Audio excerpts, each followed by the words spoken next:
Okay, hold on. Stop scrolling. We need to talk about Samsung right now because things just got really interesting. If you've been following smartphones for the last few years, you know the story. We all know the story. It usually goes like this. Samsung makes a great screen, great cameras, amazing design, but the chip, the processor inside, it's okay, but it's not the best. We've all been there, right? You buy a shiny new Galaxy, and deep down you wish the battery was just a little bit better, you wish it ran a little cooler. Well, I have some news that might actually change everything, and I'm not just saying that to hype it up. Based on what is happening right now in the factories, the script is flipping. We are talking about the Exynos 2600. Now, I can hear you typing in the comments already. Oh no, not Exynos again. But listen to me. This isn't the same old story. We just got some serious confirmation that Samsung has hit a massive turning point. Here's the headline. Samsung is officially mass-producing the Exynos 2600 on a 2nm process. Let's break it down quickly. 2nm. You hear these numbers all the time. 5nm, 3nm. It sounds like boring math, but here's the simple version. The smaller that number gets, the more power you can pack into a tiny space, and this is the important part, the less battery it eats up. Going to 2nm or 2nm is huge. It's like moving from a standard car engine to a rocket engine. And Samsung isn't just planning to do it, they're doing it. The chip went official last month. It exists. But here's the spicy part. The Galaxy S26 is coming. According to the info we have, commercialization, which is just a fancy word for selling it to you and me, is set to happen with the Galaxy S26 series next month. That means this technology isn't 5 years away. It's practically here. The 50% magic number. Now, let's get into the drama, because making chips is hard. It is really, really hard. Imagine you were baking cookies, but these are the most complicated cookies in the universe. If you bake 100 cookies, usually a lot of them come out burnt, or broken, or just plain wrong. You can't sell those. You have to throw them away. This is what the tech world calls yield. So where is Samsung at with this new super advanced 2nm chip? According to a report from ZDNet, Samsung's yields have hit 50%. Now, if you got a 50% on a math test, your mom would probably take away your phone, right? But in the world of bleeding edge silicon, in the world of making the smallest computer brains in history, 50% is actually a turning point.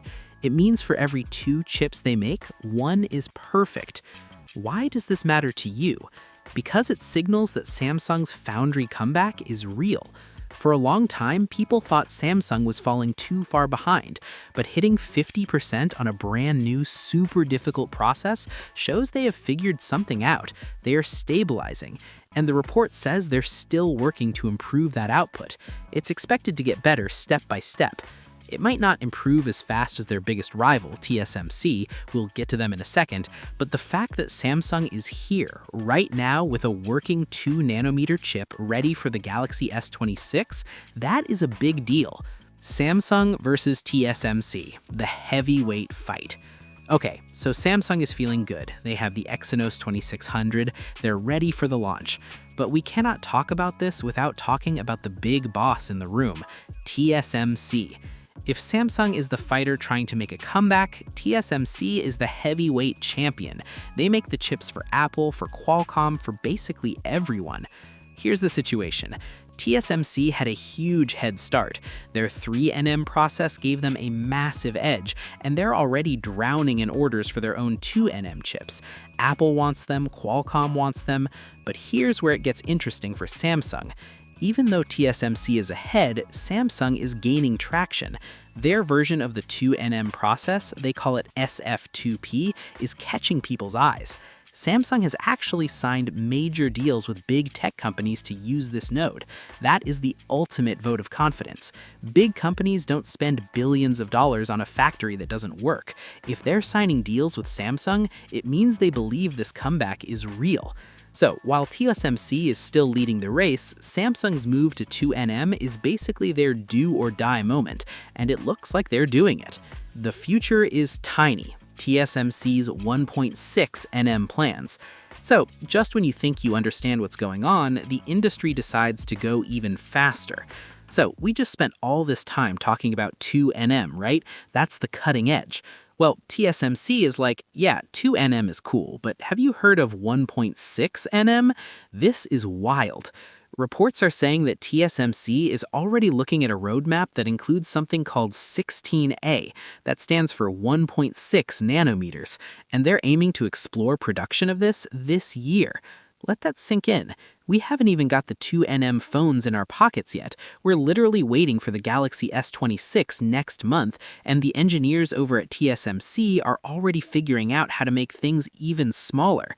They're planning to focus on full-scale 2nm production first, obviously. The industry is going to welcome those first-gen 2nm products from Apple, Qualcomm, and MediaTek soon.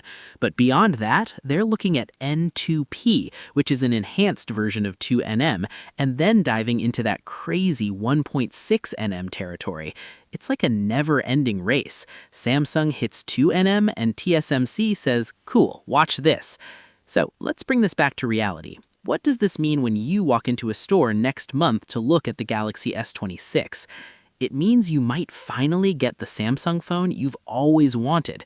If this Exynos 2600 is as good as the manufacturing process suggests, we're looking at a phone that runs cooler, lasts longer, and handles gaming without breaking a sweat.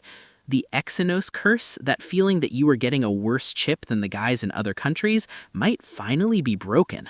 Samsung knows they have to nail this. They know the S26 has to be perfect. The fact that they hit that 50% yield turning point right before the launch is the green light they needed. So here's where we stand. Samsung is back in the game. Mass production is happening. The Galaxy S26 is arriving next month with this new 2nm brain inside. TSMC is still the king. They have the Apple orders, and they're already dreaming about 1.6nm because they just can't stop innovating. I want to know what you guys think. Does this news make you trust Exynos again? Are you willing to give the Galaxy S26 a shot next month, knowing it has a true 2nm chip inside? Let me know in the comments. It's going to be a very, very interesting month. I'll see you in the next one. Peace.